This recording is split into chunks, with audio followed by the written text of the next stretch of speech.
Good evening, friends. Let me invite you for a stroll down Graveyard Lane, where beauty and love abide. And in death, we are born to eternal life.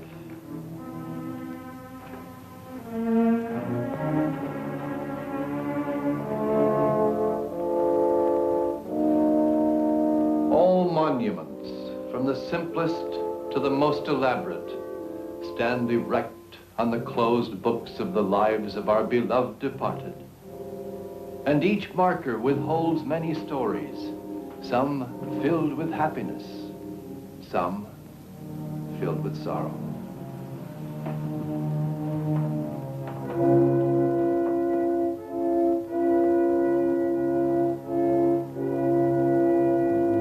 I wonder, what would they do if they had the chance to relive their lives again? What would you do?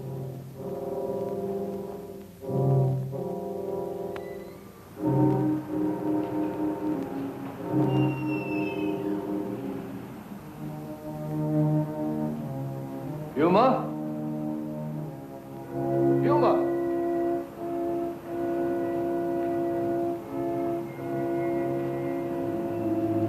Yuma? Yuma?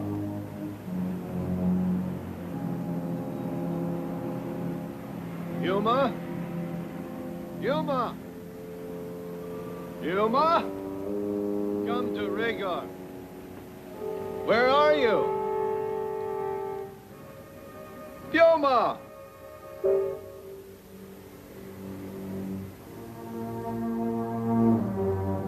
Don't be afraid, Yuma. Don't be afraid.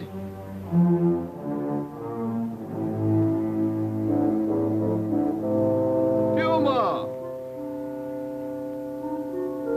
Oh, there you are, Puma. Nice kitty. Yes. Nice Puma. Were you frightened, Puma? Nice kitty. Yes, Puma.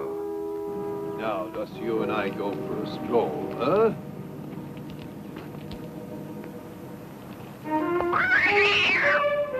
I'm sorry, Puma.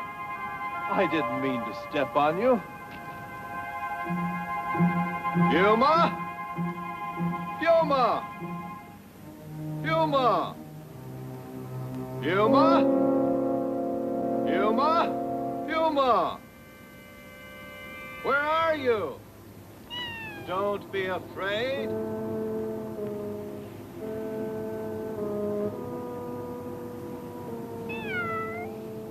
There, Puma. Come to Rigor, Puma. I'm sorry I hurt you. I didn't mean to step on you. Louis B. Moffat. February 3rd, 1933, November 17, 1955. I feared not. I remember him. I remember. Louis B. Moffat.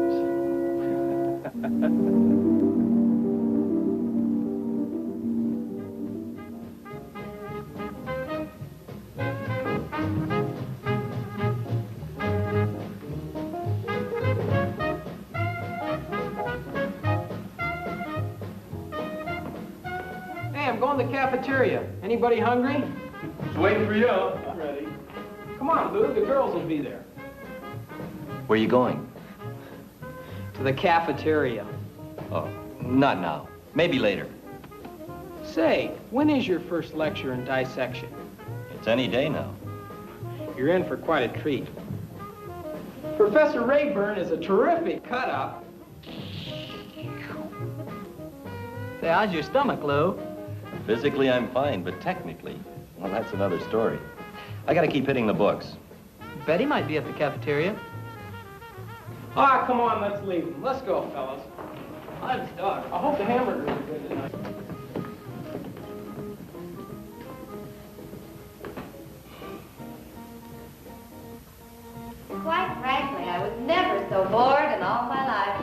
We parked on the drive, and the first thing he did was turn the car light on.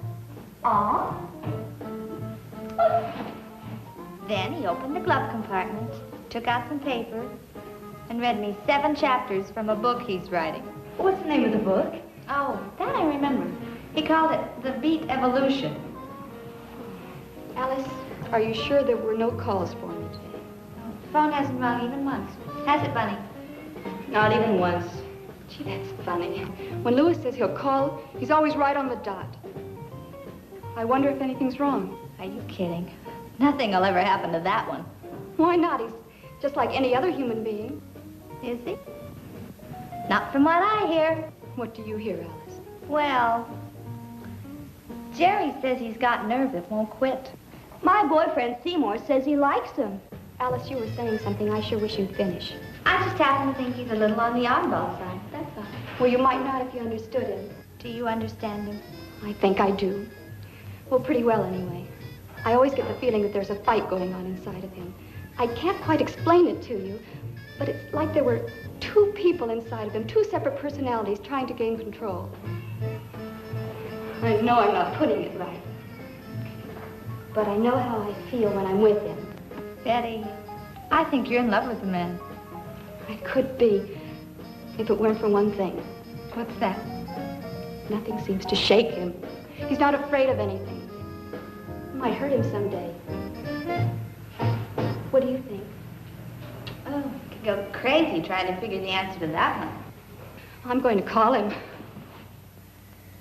Well, it's going to start getting pretty sticky in here in a few minutes. I'm going over to Jenny's room. See you at the cafeteria. Come on, let's go to the cafeteria.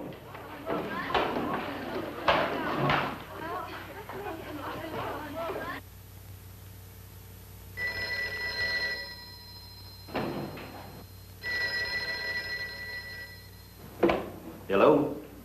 This is Louis Moffat. Betty, I missed you at the cafeteria. I was at the hairdresser's. Oh? On account of our date? What else? Well, you're going to be the slickest chick at that ever-loving hop. What are you doing? I'm waiting for you to ask me what I'm doing. Well, the gang have gone down to the cafeteria. Would you like to join them?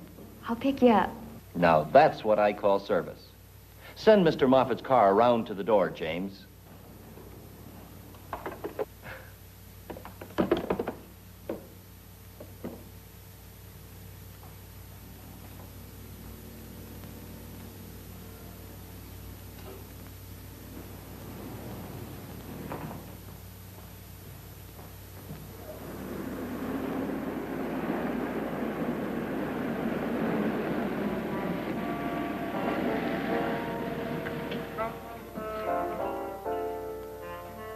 Gee, you must have jets on this heap. My launching pad is only 3 blocks away, remember? Yeah. Let's continue. To the moon. To the moon. Can't we spend a quiet evening, like alone? Well, we're expecting Professor Rayburn to notify us. The fellas ought to all be together in case he does. You know, the autopsy's being conducted at City Morgue, and John Does don't grow on slabs every day. We wouldn't be gone long. Okay, we go for a short drive, moonlight, and then to the cafeteria. You're so romantic.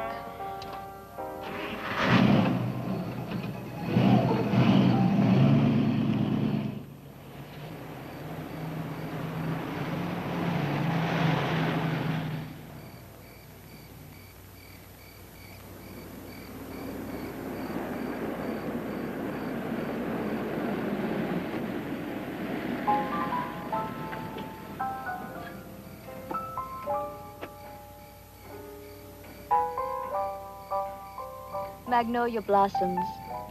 Aren't they lovely?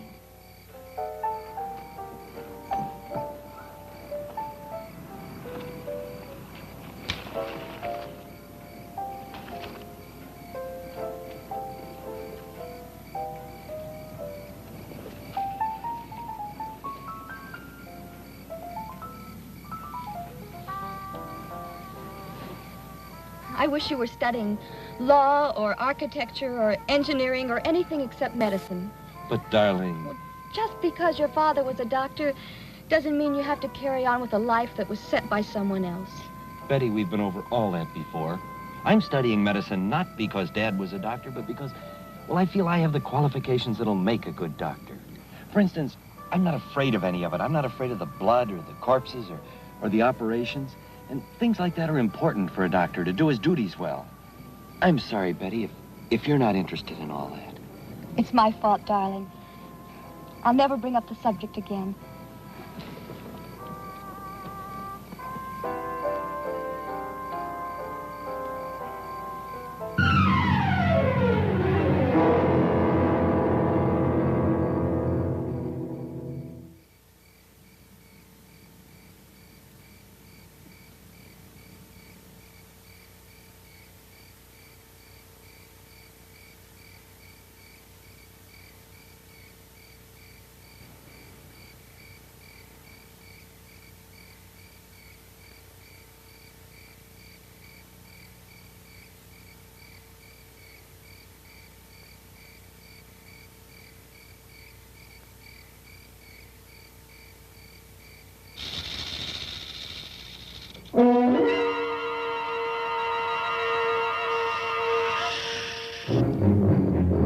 It's a rattler. Hold still, Betty.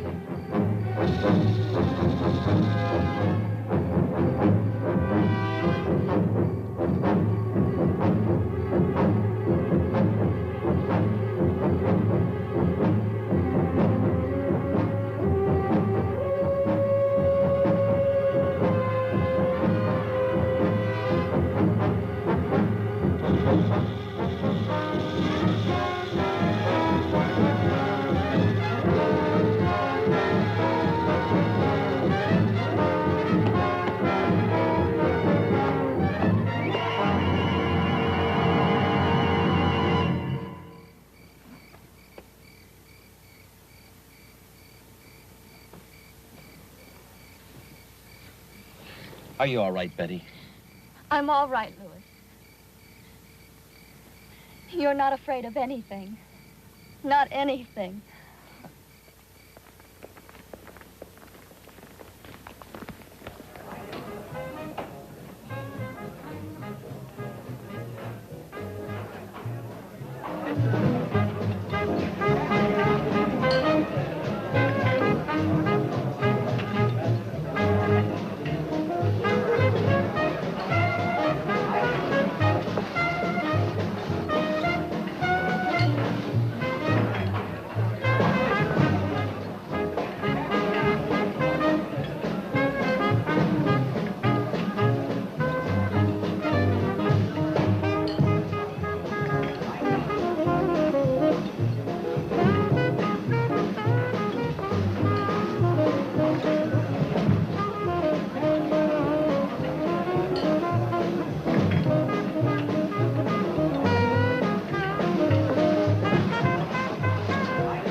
Which one of the three sodas did you like the best? Oh, honey, Pep, I enjoy them all. I'd like to try a raspberry. You'll have another one with me? I shouldn't. Well, all right. Hey, Howard, come here a minute, will you? What is it, Tiny? Bring Ragdoll another soda. Make it raspberry, will you? Hey, make it 2. 2 raspberry sodas for the last of the big-time spenders.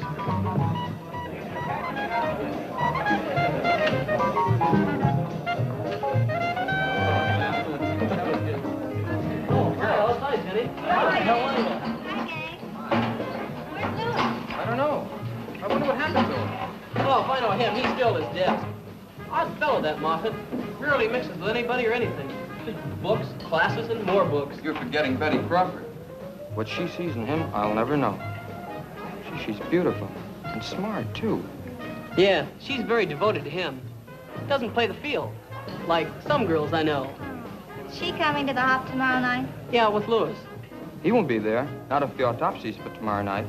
Him and 15 other guys. All of you will be dancing with tears in your eyes. Because the boy in your arms is a girl. You doctors to be always spoil our social life with your all-night study routines. That's all part of a doctor's training, getting used to the irregular hours of a doctor's life. Oh, here they come now. Gee, she looks like she's just seen a ghost. Hi, gang. What's new? Hi, Betty. Don't tell me you took her to the morgue to look at all the dead bodies. I just had a rendezvous with the rattlesnake. It crawled into the car while we were parked. But Lewis killed it. Gee, no wonder she's pale. I'd have fainted. Lou, I saw Professor Rayburn on the way down. He said the coroner might have a stiff ready for us by tomorrow night. Hey, that's great. Yeah, as soon as the city coroner confirms it, he'll let us know the exact time. Well, this autopsy begins our careers in medicine. And anyway, maybe it won't happen tomorrow night. There you are. Oh, hey. Oh, boy, does that look crazy. And here's your check. Check. Hey, is this a price? Or is that your telephone number? You'll have to do better than that, Tiny. I heard that one about 5 years ago. It was a joke about an IQ test then. Come on, let's see.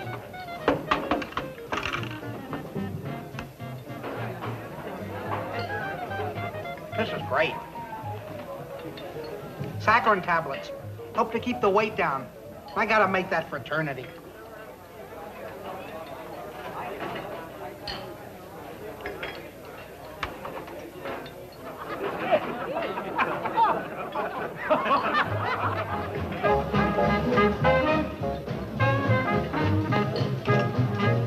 Hey, you know what? I heard that music is a real fine form of exercise, especially dancing to it, too. You wanna? Sure. Come on.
The frogs look like they're going to provide a lot of kicks this year, Howard. What do you got cooked up for the initiation? Well, the radiology class has some new routines worked out for the budding medics. I hope the boys can take it. I hear they got hold of some stunts tried out at Yale and Cornell. Not to mention jolly old Oxford. They even have one from the University of Naples, which dates way, way back. Berlinopoli. So what do you got, a paisan? Well, to tell you the truth, it's pretty gruesome. I don't know whether fellas are going to be able to take it or not. Sounds terrific. Hey, what gives? Buddy, not till a meeting. Besides, we can't give the pledges out their routines until after I see how they make out in their first autopsy, which I think will be tonight. Jason, bring the bass.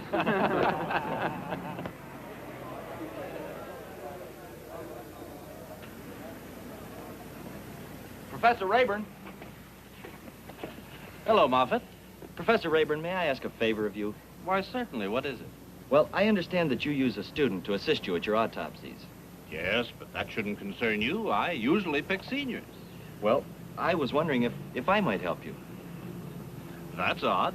Most of the fellas try to dodge it. They give me all kinds of lame duck excuses, from heart condition to athlete's foot. Well, I think it'd be very interesting, and, well, may I, sir? Well, all right.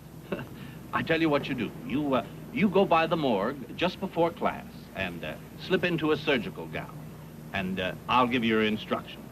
Well, thank you very much. I appreciate it, sir. Yeah.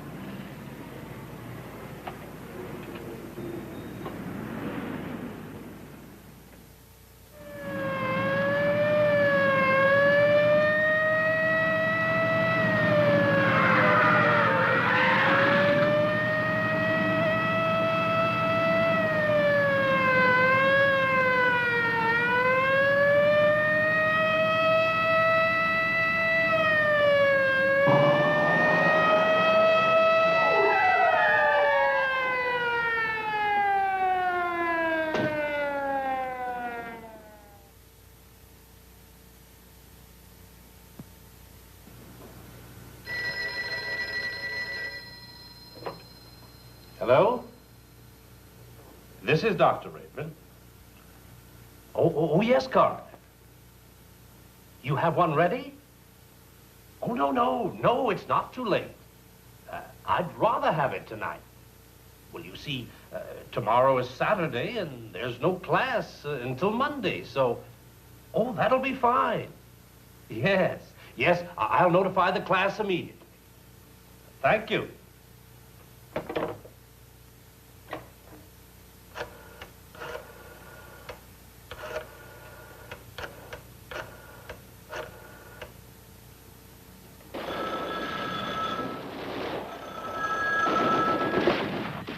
Hello? This is Professor Rayburn speaking. Oh, Professor Rayburn. Yes. Will you notify the boys to be at the City Morgue, 315 Broadway, at 8:45 tonight? Yes, I'll get word to the others. The City Morgue, 315 Broadway, 8:45 tonight. Thank you. Right. This is it, fellas. City Morgue, 8:45 tonight. Listen, I'll go over to Morrison Hall and tell the rest. And Jim, you go to the North Dormitory and spread the word around. Let's go.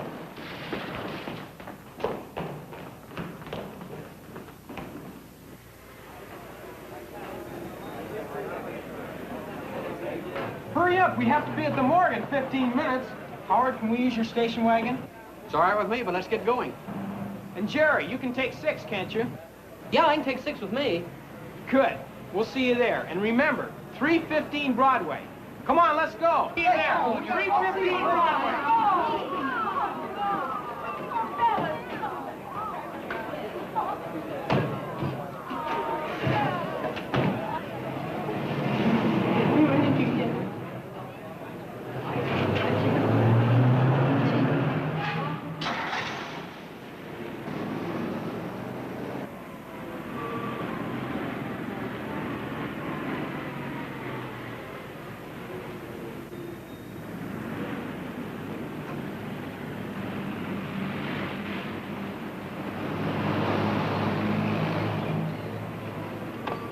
Let's go.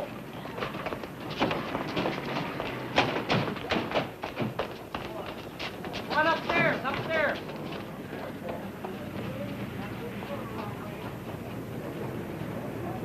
Gentlemen, this is your first gastrovascular dissection. It is the threshold of your future medical career.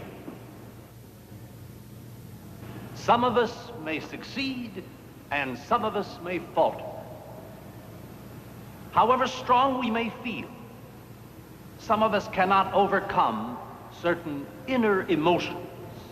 And when we view an autopsy of this kind, let me say to you to feel free to leave the class if you should feel nauseous.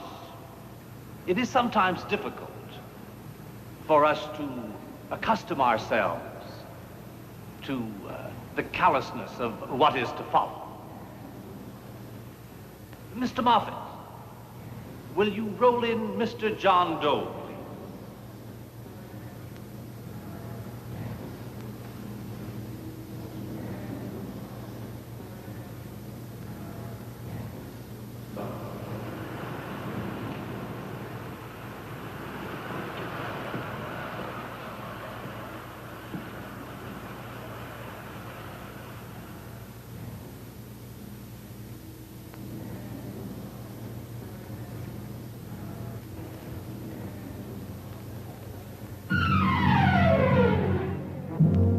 Mr. John Doe left this world with one possession on him, a gold ring.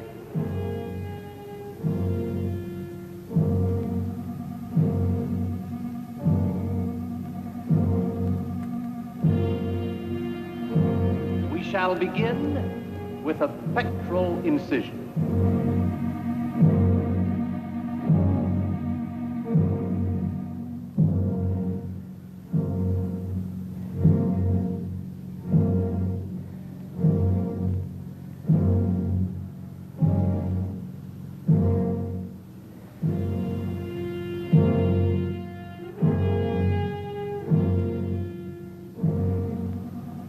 Then we follow with an abdominal incision.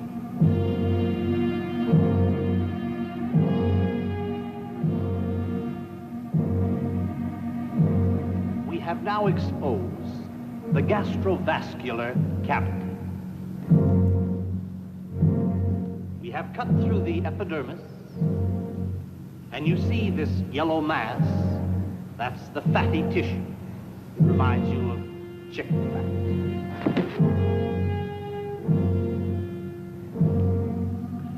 We then proceed to the right and locate the duodenum. Now, gentlemen, please pay close attention. I'm about to show you some of the striata and some of the non-striata muscles. Now, this is most important in the human body. I'll tell you why. Muscles make the body function more to lesser or greater degree. For example, I'm sure some of you have thrown a pitch with your right hand.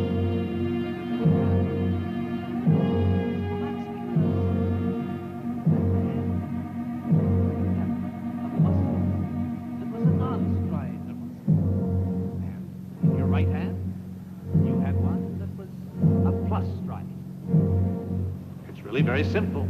Now that we've made the pectoric incision, I want you to notice all the fleshy tissue up around the chest. This man must have led a very full and active life. Perhaps he was a carpenter or a bricklayer, but his muscle structure up in his chest is just fantastic.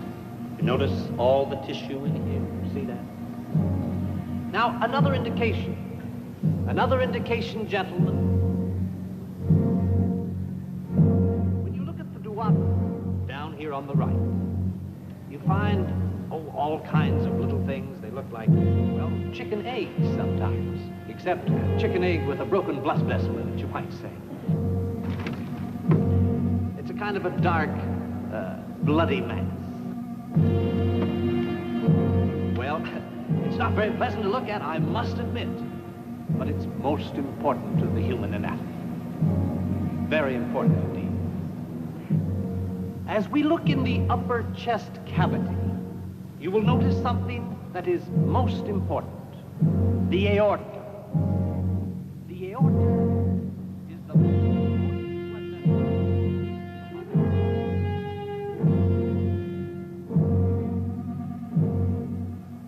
Now, gentlemen, you have just seen your first medical dissection.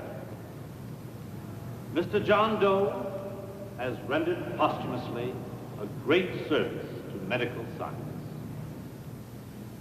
Tomorrow he will be transferred to the General Mausoleum of the Raven Hill Cemetery, where he will be stored for about a week in the receiving vault. After that week, he will probably be buried there in Potter's Field.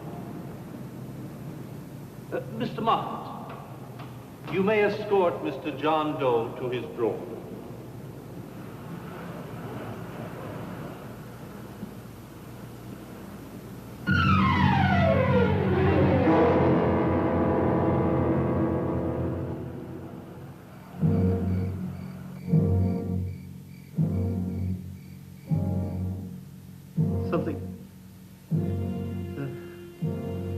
Something happened to the lights.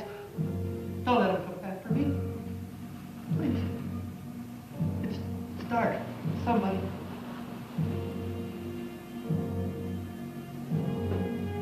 I'm afraid.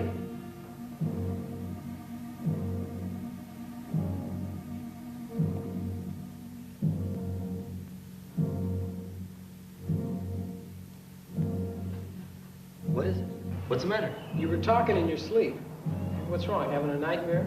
Oh, yeah, I guess so. What are you doing with my book? The Psychology of Fear. What are you scared of? Come on, let's get some sleep.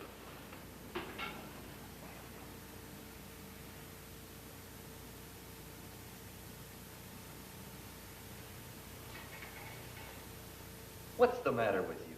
I was just thinking. Do you have to do it staring at me?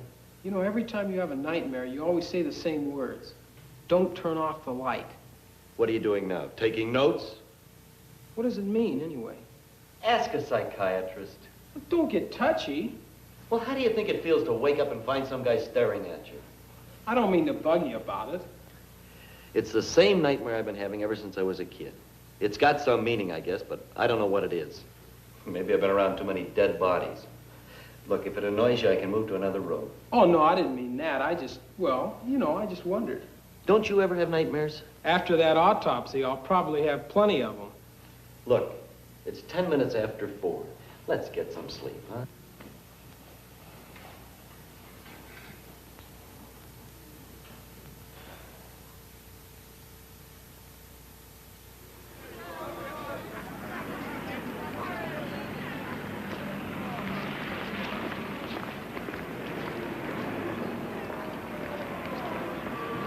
Hi, Lou. Hi, how are you, Join us, Esther. What's the trouble, fellas? Well, the gals are still mad at us for going to the Moorfield tonight. How about you? You made up with Betty? Well, not exactly. You know, I can't say I blame them, though. We did leave them stranded at the dance. Alice won't even look at me.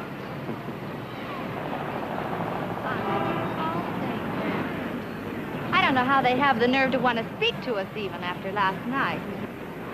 I'm tired of playing second fiddle to a skeleton. Yeah, they'd rather be with those dead bodies over there than with these live ones right here. Excuse me.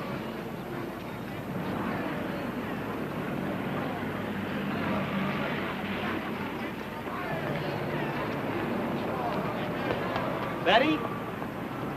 Betty, wait!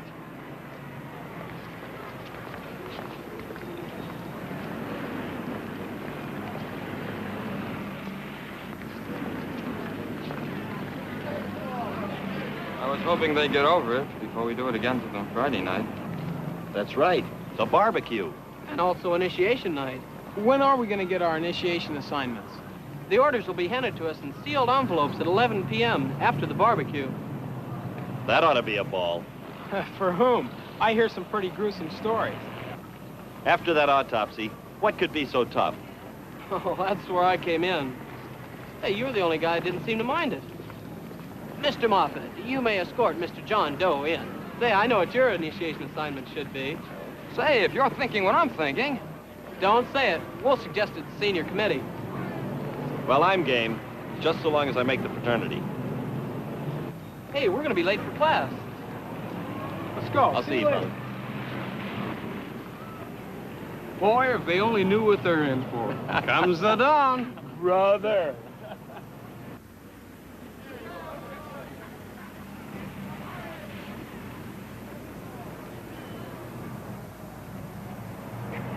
Hello, Bob. Oh, hi, Moffat. Say, you handled yourself like an old pro at the dissection last night. How much nerve does it take to push a cart around? One with a dead body on it? You're trying to make it sound like a big deal. Hey, what's the story on you anyway, Moffat? I don't know what you mean. I mean, what are you trying to prove? And what makes you think I'm trying to prove anything? You're playing it bold and fearless these days. For some reason, too. Why? To impress the fraternity committee? Hey, look. I've been looking all over for you. You found me. You know Wayne Arnold? Yeah. He was killed last night. You're kidding. Driving that hopped-up car of his. Slammed right into a truck. They said he was going over 100 miles an hour when it happened. I'm going over to the funeral parlor tonight, and I wondered if you wanted to come along. Gee, I'd like to, but I better hit the books. What's the matter? Scared, Moffat? You know, as a matter of fact, I can make it. After dinner, okay? Sure. Well, I better cut out. I'll see you then. So long, Bob. So long, Pete.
Turn on the lights.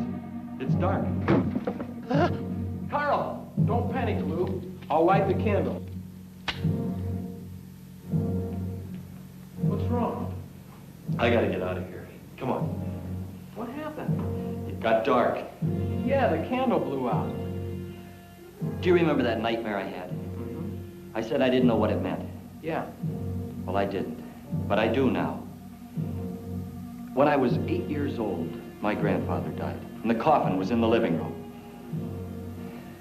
The night before the funeral, I begged my mother to leave the light on in my room, and she wouldn't do it. And I cried.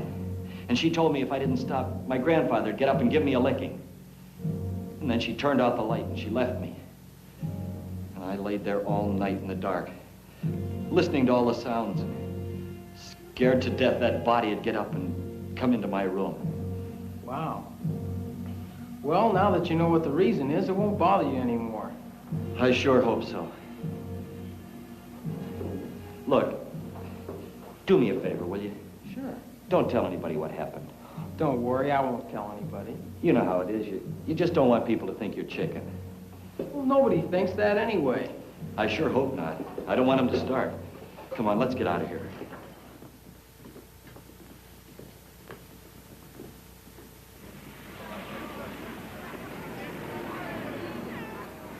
Well, as it stands, fellas, we have 18 assignments ready, each in a separate sealed envelope. Now we've got 3 more to go. Jerry, Tom Neely, and Louis Moffett. Say, I just got a great idea. Take this down. Okay. Why not have Jerry as Bacchus, king of wine? Now, tomorrow we forbid him to touch any liquids all day long, not a drop, mind you. And then at the barbecue, we let him have all the liquid he wants. You mean give him the works at Silver Lake Fountain? Great. Tom Neely. Oh, yeah. The homely boy in the chemistry class. Got another great idea. You got it? Now, we all know how these shindigs come out, don't we? Sooner or later, every boy and girl disappears into the shrubs. Why not have Neely now? Get this. Okay. And have Neely dressed as Cupid. Flashlight, bow and arrow, the whole works. Have him search through the shrubs and kiss every girl right in front of her date. Be sure he wears his glasses for self-protection. Okay, now, Louis Moffett. Louis Moffett. Hey, Clark, where have you been? All of the assignments are made except one. Except Louis Moffat's. We've got a great idea, and it fits him to a T. It's terrific. Go on, tell him. Listen to this, fellas, it's good. Well, at the autopsy, Moffat acted as if he'd played around with corpses all of his life. The entire procedure didn't bother him a bit. A galvanized stomach, huh? Professor Rayburn said that John Doe's body would be transferred to the Raven Hill General Mausoleum after the autopsy. Now, tomorrow night, after the barbecue, Moffat will be given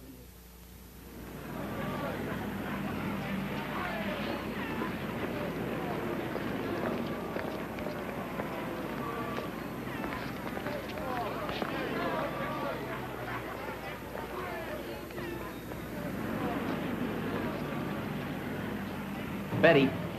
If you'll excuse me, No, I won't excuse you. I'm going to talk to you, and you're going to listen. I don't care about anything you have to say. Will you please get out? Not until you listen to me. Okay, but make it short, will you? First of all, why are you sore? You don't know. Well, I imagine it's about leaving you at the dance, isn't it? You know perfectly well what I think that's a mighty thin reason. You know we had to make that lecture or flunk out automatically. We had no say in it. I know that. Then why are you mad? I guess you really don't know. Well, I'd certainly like to find out, if you don't mind telling me. It isn't just the dance, Louis. It's the way you've been acting. Oh? You've been acting like some sort of Superman. At least that's what they say. They? They say you've been showing how fearless you are by wheeling dead bodies into classrooms. They say you've been acting like an oddball. They say you won't even let them like you. They again. You know what I think about they every time I hear that word? I think of some big, gray, shapeless monster with a million faces and a million voices. And when you look close, nothing at all. If you listen to they, Betty, you'll be running around in circles all your life. It's you that I care about, not they, what they say, what they think. How do you feel? I don't know. How would you feel if you heard strange things about me? Well, I wouldn't stop talking to you until I found out whether it was true or not. I wouldn't let they make any decisions for me.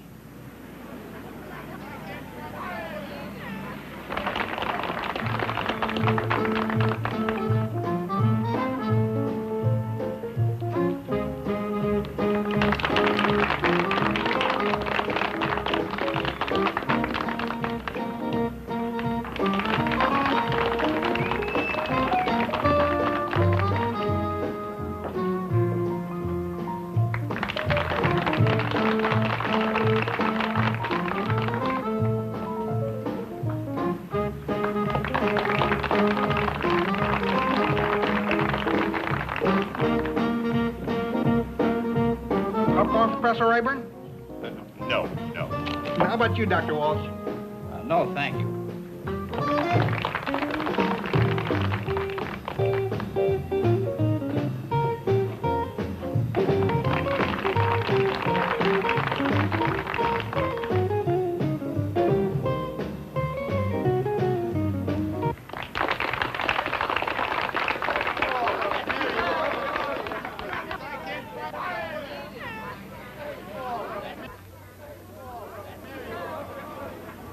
I imagine we ought to make a decision. My vote goes for Miss, Lund. Miss Alice Lund. I'll go along with that, too. Well, I vote for Miss Milford. Miss Ragdoll Milford. Who? He means the large one. He's kidding. He's gotta be. You are kidding, aren't you, young man? No, sir. To me, she's lovely. Well, I'd hoped we could make a unanimous decision, but that's your choice. Yes, sir. And, you know, I think you both ought to vote for her, too. Oh, you do. Why? Well, so I've been told. Miss Milford has heart and spirit and soul and generosity and kindness, too. We are selecting the winner of a beauty contest, not a den mother. Well, if you're only interested in superficial values, surface qualities... Oh, well, even speaking of surface qualities, just look at the... That'll do. I think we've reached a majority decision. You'll make the announcement, Professor Rayburn. I'll be glad to.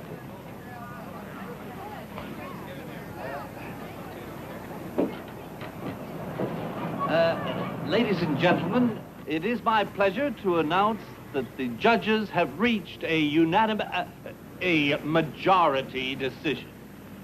It is my pleasure to announce the Queen of the Bacchanalian Festival as Miss Alice Lund.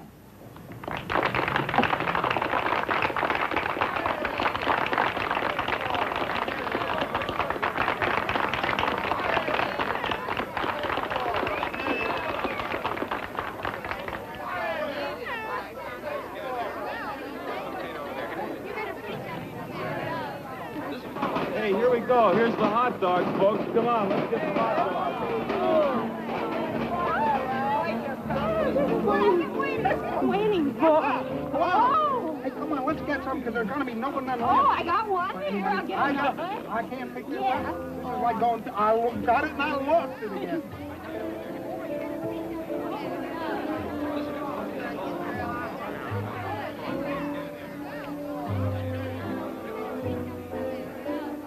Bacchus, the king of wine. Praise be Bacchus. Oh, no, you have 2 more minutes to go. Then you can have all you want. I'm so thirsty, it seems like I've been without water for a month instead of just a day. All right. Hey, fellas, His Highness craves to sup of yon nectar. Are we ready? Yeah. A tall, refreshing goblet of coke nectar.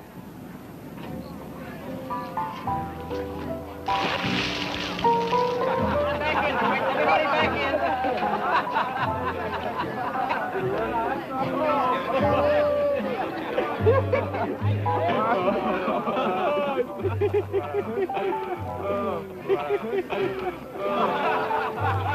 Well, old Bacchus, didst thou get thy fill? It's coming out of his seams.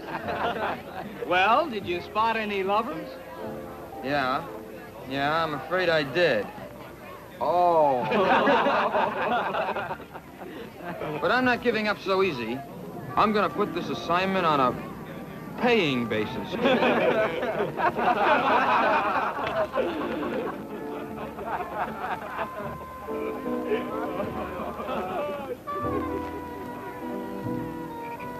Oh, honey, you're for me. What about tomorrow night?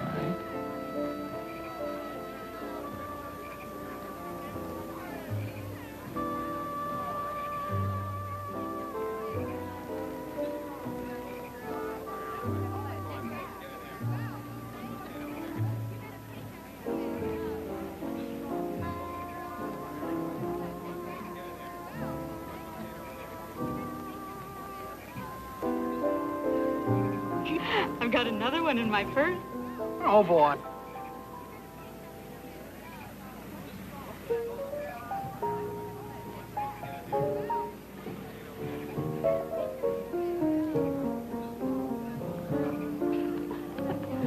Ragdoll, let me ask you a question. What is it, Tiny? Did you bring the mustard?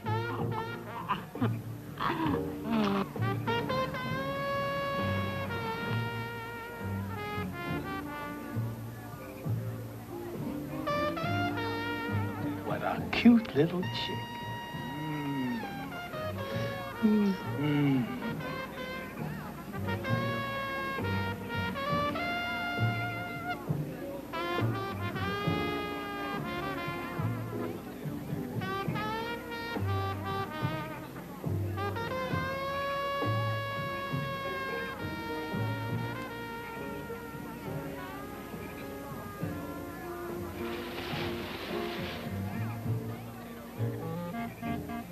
Oh, come on, Tommy. I know what your mission is. Tommy, come on.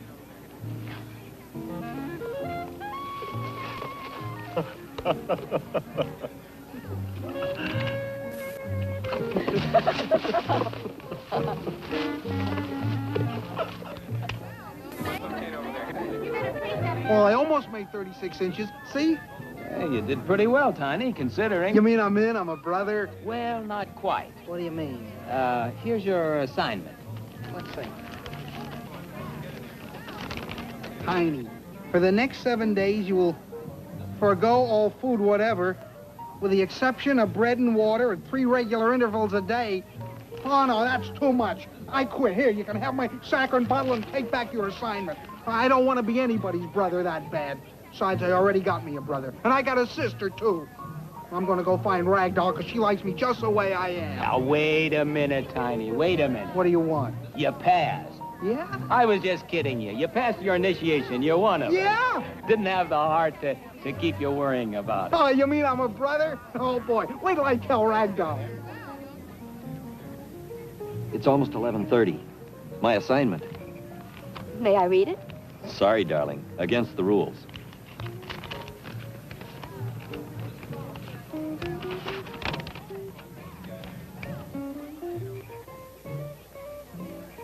You shall go to Ravenhill Cemetery.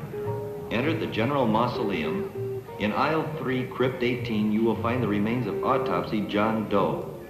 On his right angular finger, you'll find a gold ring, which you must deliver to the president of the Senior Initiation Committee upon your return to the campus. The Senior Committee will later make proper restitution through the caretaker of Ravenhill. What's wrong, Louis? You're not scared, are you? You are. For the first time in your life, you're really scared. Don't be silly. There's nothing to it. I've got to go. Please be careful, darling. I'll see you when I get back.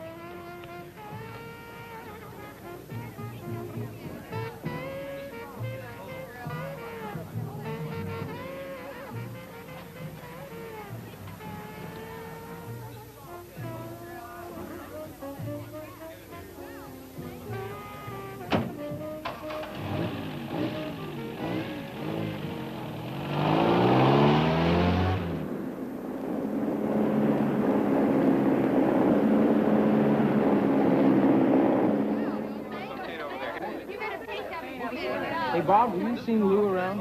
Yeah, he should be back any minute. Where'd he go? On his assignment. Hey, what about you? Did you finish yours? Yes, I asked everyone who lives on Howard Street for a penny. And? I got 23 cents. 23 cents? You were gone 4.5 hours and all you got is 23 cents? It must be the recession. Say, what kind of an assignment did Lou get? Well, he'll tell you. If he's able to tell you when he gets back. You know, I heard you guys gave an assignment that dates back to the 15th century. About that time. Is that the one Lou got? Hey, why all the curiosity? Oh, I just wondered if Lou's assignment was as weird as mine. Weird? Yeah, I guess that is the word for it. Weird.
Louis B. Moffat, I feared not. Yet fear dwells within all of us, young and old alike. Has terrifying fear ever gripped your heart?